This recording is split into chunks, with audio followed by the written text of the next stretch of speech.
Bapak Ibu tenaga pemasar Prudensial Indonesia, kembali lagi dengan JJ Bro. Bapak Ibu, kalau kita naik sepeda motor itu ada rem depan, ada rem belakang, berfungsi berbeda-beda, tetapi dua-duanya penting. Nah, rem itu ibaratnya seperti polis asuransi, diperlukan saat terjadi mendadak, intinya mendadak diperlukan, maka polis itu harus dipastikan bisa berfungsi dengan baik.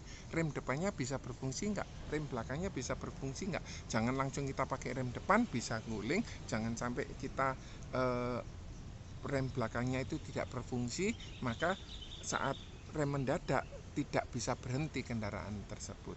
Nah, kondisi yang mendadak sakit, kondisi yang mendadak bisa di PHK, kondisi yang mendadak bisa mungkin terjadinya kerugian secara ekonomi, maka kita juga perlu punya rem tersebut untuk menghindari kerugian secara ekonomi. Karena sakit, kecelakaan, meninggal itu seperti pencuri, datangnya tiba-tiba, datangnya tidak diketahui. Mungkin kalau dia sudah sakit, bisalah dia mulai prepare untuk mungkin dia mau beli asuransi dan sebagainya, tapi terlambat.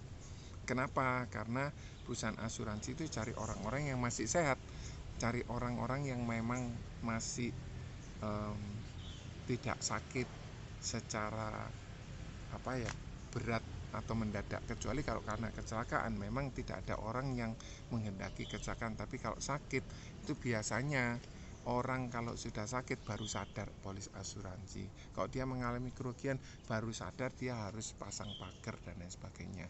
Nah, seperti sebuah rumah yang dikasih pagar tujuannya untuk mengamankan, tapi sebetulnya kalau tanpa pagar rumah itu akan jauh lebih murah loh Bapak Ibu.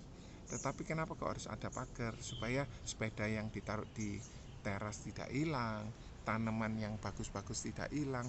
Dan itulah prinsip asuransi untuk kita pahami, untuk kita miliki, supaya kita semua bisa lebih tenang untuk menghadapi kehidupan ini, sehingga kita bisa memikirkan hal yang lain. Terima kasih, semoga bermanfaat. God bless you all. Bye.